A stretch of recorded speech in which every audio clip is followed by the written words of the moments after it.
Bismillah, Assalamualaikum warahmatullahi wabarakatuh. Alhamdulillah wassalatu wassalamu ala rasulillah wa ala alihi wa sahbihi wa mawalah. Amma ba'd.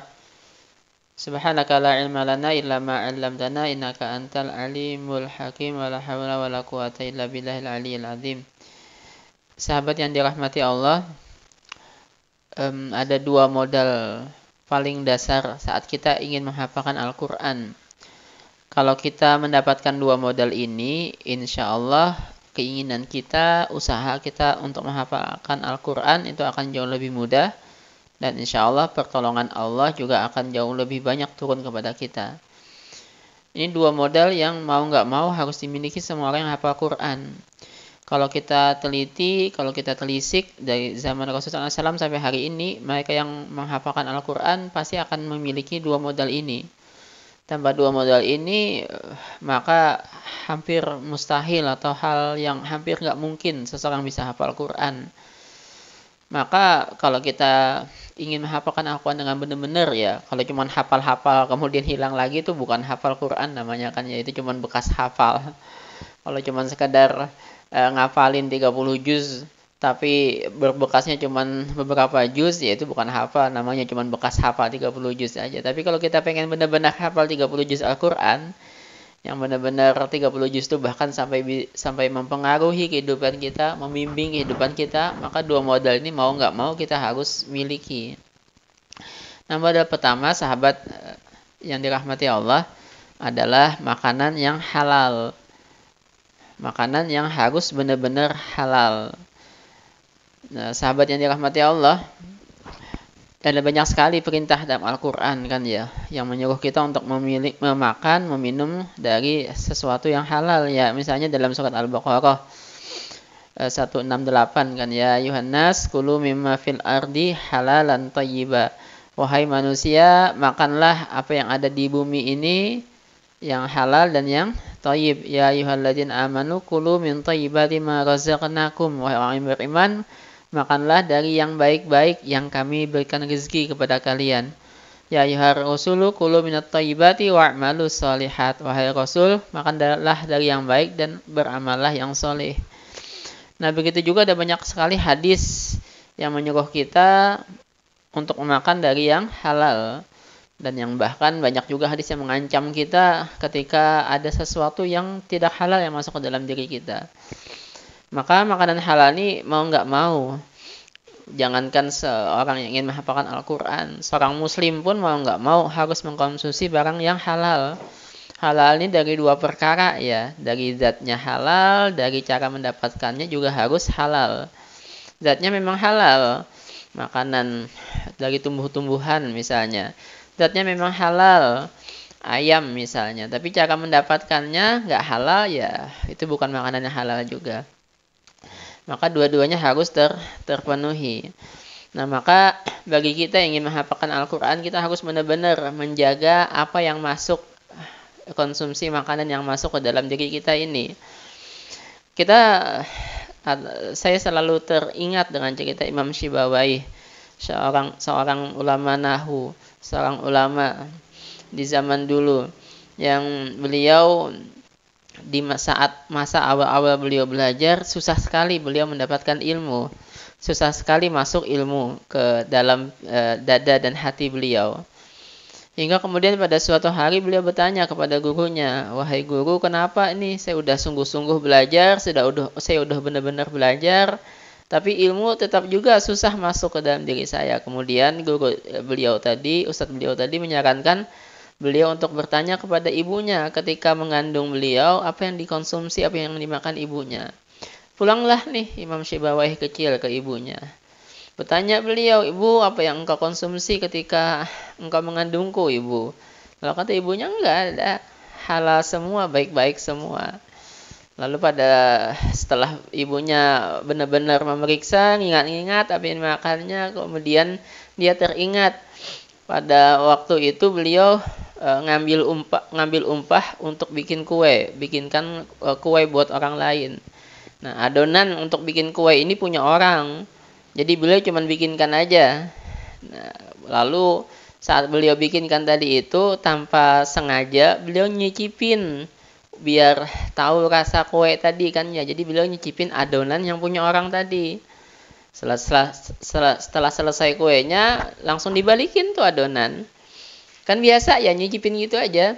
Nyicipin gitu aja buat biar tahu rasanya gitu. Nah, tapi beliau lupa kemudian minta halal, minta ridho. Ngasih tahu ke yang punya adonan, yang punya kue tadi. Nah, kemudian setelah beliau teringat ini, beliau langsung datang tuh ke rumah orang yang waktu itu mesen kue, mesen bikinkan kue ke beliau. Orangnya masih ada, alhamdulillah, masih hidup. Beliau kemudian minta halal, minta maaf, kemudian minta ridho dengan apa yang saat itu beliau lakukan. Orang tadi langsung, kan cuma nyicipin doang, pastilah dimaafkan. Nggak mungkin nggak maafin kan, ya nggak mungkin nggak menghalalkan.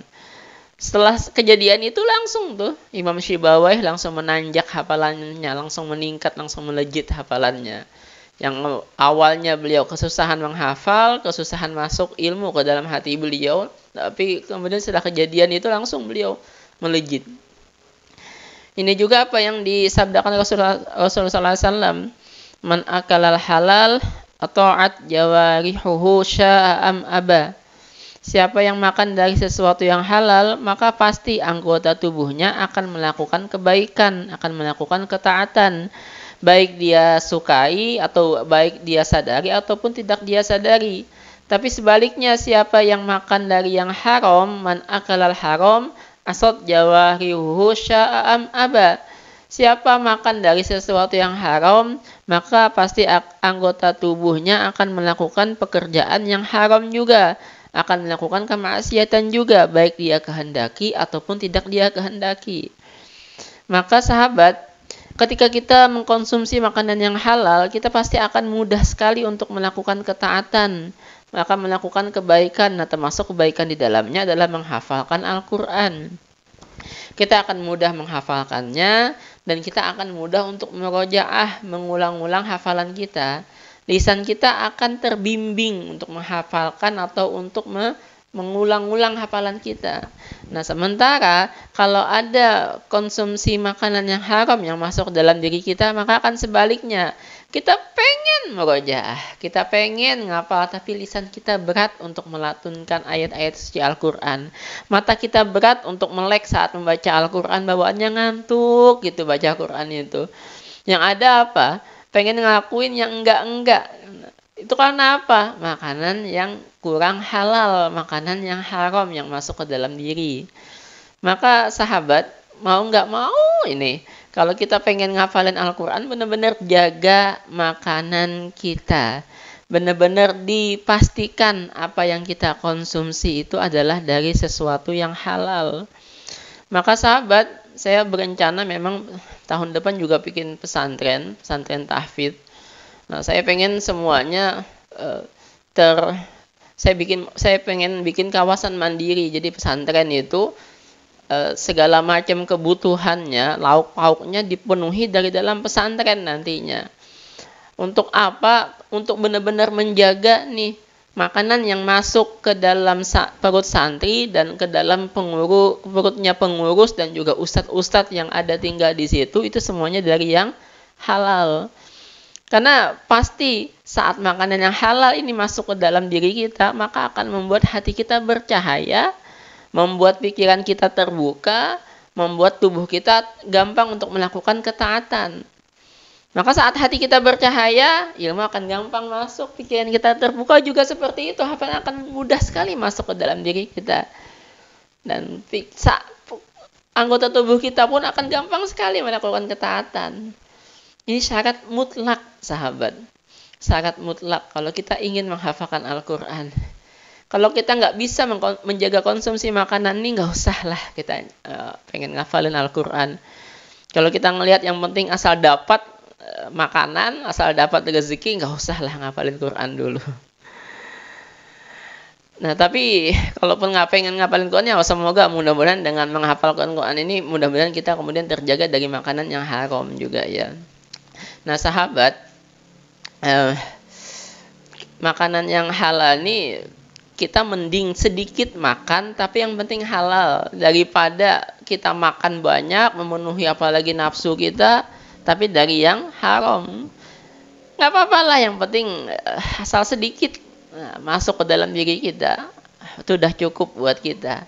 Yang penting makanan itu benar-benar halal. Nah, modal yang kedua sahabat adalah berkata yang jujur, berkata yang benar. Ini modal yang sangat asasi. Kenapa berkata jujur, berkata benar ini penting sekali untuk mereka yang pengen ngafalin Quran? Karena memang buat seorang muslim ini juga adalah modal yang asasi, modal yang mendasar. Nah, karena dengan berkata yang jujur ini akan membuat juga diri kita gampang melakukan ketaatan. Alaikum bisidqi, katanya Rasulullah SAW, ya, apa makalan Nabi. Harus kalian berkata yang benar, menjadi orang yang benar. Karena kejujuran itu fa inna sidqa yahdi ilal bir wa innal bir yahdi ilal jannah. Karena kejujuran itu akan membimbing pelakunya kepada kebaikan-kebaikan, dan kebaikan akan membimbing pelakunya kepada surga. Sementara kebohongan, kedustaan itu akan membawa pelakunya kepada kemaksiatan. Iyyakum wal kadzib. Jauhilah perbuatan dusta, katanya Rasulullah SAW. Fa innal kadhiba yahdi ilal fujur wa innal fujura yahdi ilan nar. Karena dusta itu akan membawa pelakunya kepada perbuatan maksiat yang lainnya, dan perbuatan maksiat itu akan membawa pelakunya kepada nerakanya Allah. Nah, maka kalau kita ingin gampang melakukan ketaatan, melakukan kebaikan, termasuk di dalamnya menghafalkan Al-Quran, maka mau nggak mau nih jaga lisan kita, jangan sampai bohong sedikit pun, walaupun hanya bercanda. Bercanda saja buat kita yang pengen ngapalin Quran itu nggak boleh bohong, apalagi serius gitu ya. Termasuk bohong misalnya nyembunyiin sendal teman, menyembunyiin barang teman, atau bahkan kita nggak akan bohong sama binatang sekalipun.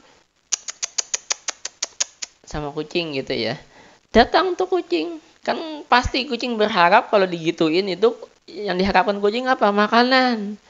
Nah, kita bohong kan ya. Jika kucing mau dikasih makanan, padahal nggak ada makanan di kita, maka seorang yang hafalkan nggak akan melakukan seperti itu.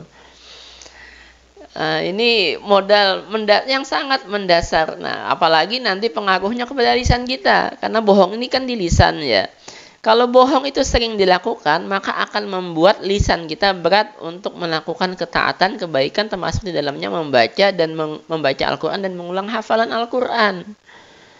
Nah, sementara kalau kita orang yang jujur, waduh, lisan kita ini akan terbimbing. Yang dikatakan dari lisan kita ini hanya adalah kebaikan, dan yang keluar dari lisan kita ini juga hanya adalah kebaikan kalau kita menjadi orang yang jujur. Maka dua modal ini harus kita miliki saat kita pengen ngafalin Al-Quran. Makan dari yang halal dan berkatalah selalu yang baik, yang jujur, yang benar. Demikian sahabat, subhanakallahumma bihamdik, asyhadu an la ilaha illa anta, astaghfiruka wa atubu ilaik. Wassalamualaikum warahmatullahi wabarakatuh.